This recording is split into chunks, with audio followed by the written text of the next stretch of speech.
Recession has been very positive to us because it's encouraged more people to save money. Beforehand, maybe they had enough money to go around so they didn't have to.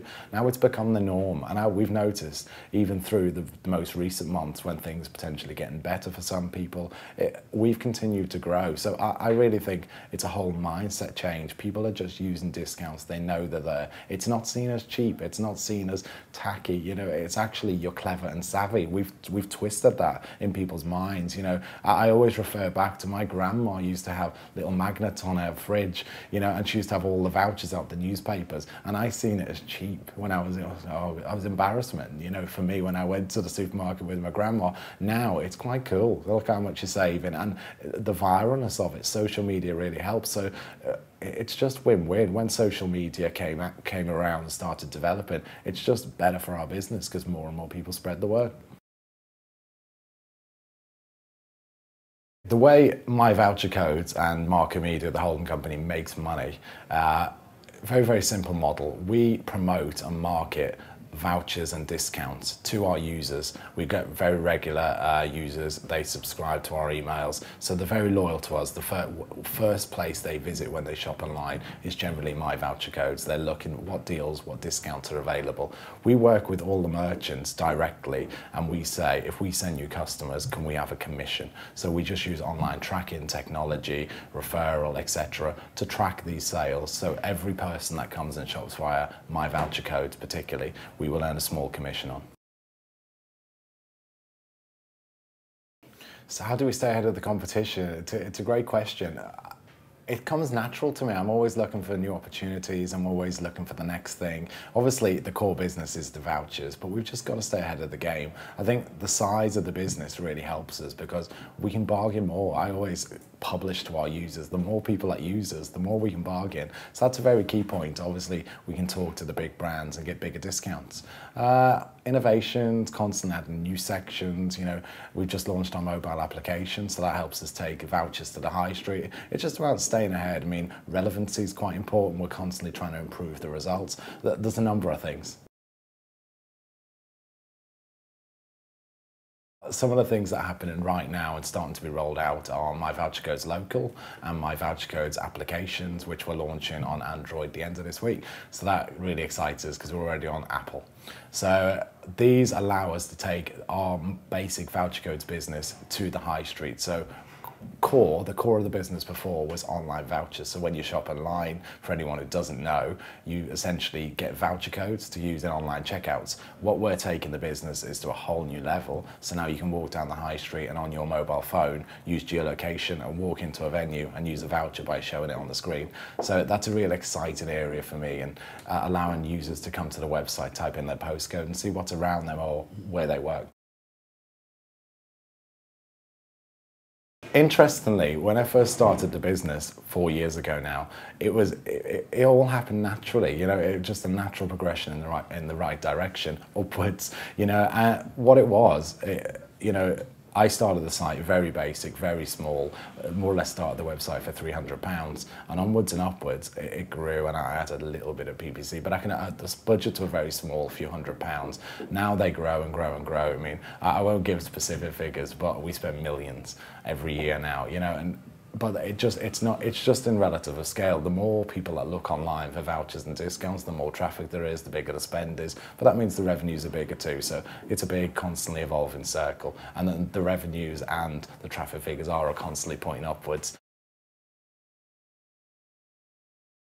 The big challenge for me is language, because I like to be very hands-on, nurture my team, make sure they replicate the original success, and that's hard for me because if I go and look at the French website tomorrow, I don't know very much French, so I can't say, well, that's wrong, that's right, you need to tweak it. So it's about training the team, and what we're building now is a core. So the core have got it right, and we're really seeing, especially recently, real growth there. So we've gone through the good and the bad and what worked and what didn't work in a few different countries and a few different cultures now.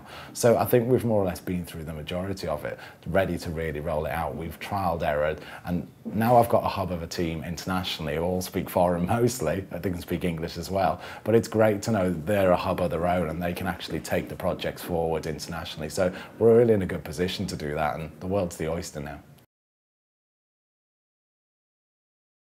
How do we retain our big client relationships? I mean, they're the biggest challenges because every single merchant and retailer we want to work with works differently. Some of them expect a lot, some of them just want you to do the work and you just deliver it. So it's about weighing up what they want, really. And the first question in every meeting I go to or my team go to is, what can we do for you?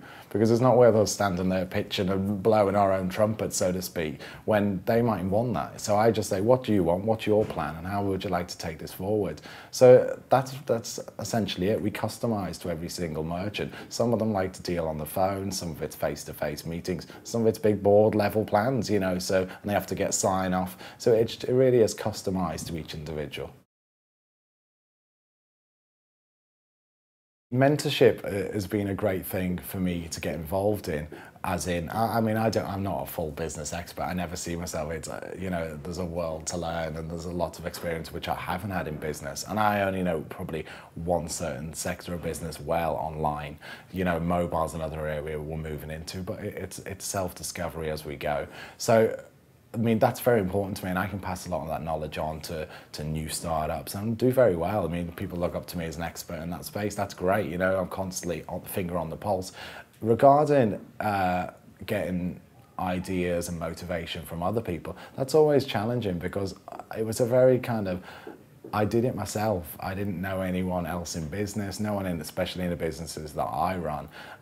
So it was self-taught. I made the mistakes along the way. I've got a bigger circle now, but it's not particularly massive, you know, and people tend to keep themselves to themselves. Everyone's protective over their ideas and what they're doing. I've got my direct competitors, but we'll hardly get to mentor each other, you know, so it's very limited, in all honesty, and I would like to potentially meet more people to be in that circle of close experiences, mentorship. That would be an interesting, anyone you know, we'll see.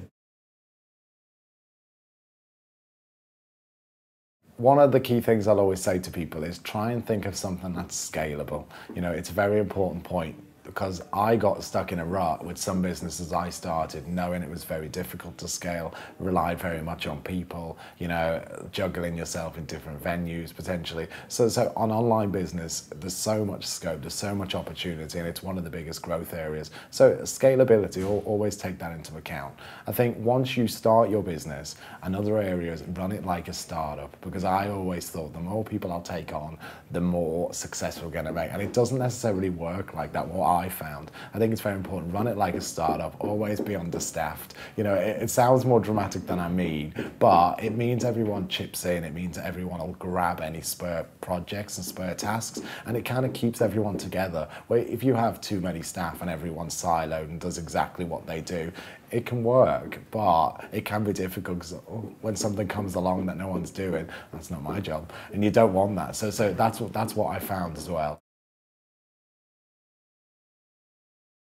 The Secret Millionaire come along, they come and asked me if I would do the show, and it was a great opportunity. Actually, first time around, it didn't work out, and I was busy, and it didn't work out there, and so I thought the opportunity was missed, and that was a year and a bit ago. But then they came back, this series just gone, and asked if I'd do it, and I took the opportunity. I think the reason I didn't do it last time as well, I couldn't take 10 days out the office. The place would fall apart. It probably wouldn't, but I felt it would. So this time round, we've got more staff in place and more confident things wouldn't fall down. So it was a great opportunity for me. And one of the reasons I did it is because I never normally get enough time to do charity work. And it was a great way for me to get involved, see people on the kind of ground, really putting in their time, effort and energy into something they're passionate about. And I met some amazing people. And, you know, the show was about the people I met. And it was an amazing experience for me. It was tough because I also opened up to the public. A lot of my staff and team didn't know about my own upbringing and the issues and troubles I potentially had,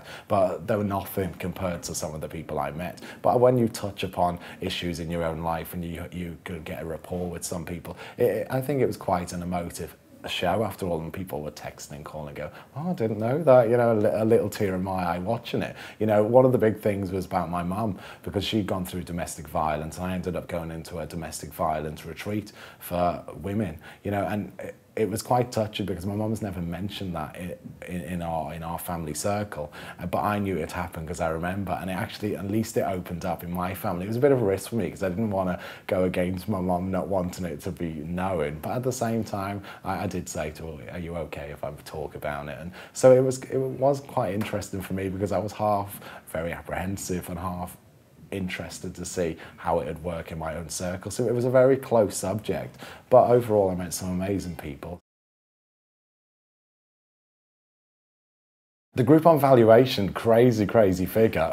I mean, I've seen different figures thrown around, 6 billion, 15 billion, who knows what it's going to be and who knows where it's going to settle. It's a lot of buzz, it's a lot of PR at the moment. But one thing can be said, very big business, and boy, I think they've got 3,500 staff, you know, so they're really pushing it out, buying new countries up. So it depends on the market, it depends on the users. I've noticed personally they're doing a lot of travel discounts. So really it's that high-end spend, and it's areas we can move into. You know, we do the everyday discounts now. Once you've got the user base, you can more or less open the floodgates and give them vouchers for anything. So for our own valuation, it does excite me because it's a very hot space. We get contact every day from VCs, potential investors and potential acquirers, but I don't think we're scraping the surface yet of what we do, same as Groupon, you know, but we're all self-funded, we're not VC backed, so we're obviously a little bit slower in what we do, but slow and control is probably better than out of control and erratic, you know, so I'm quite confident in the future we'll build a very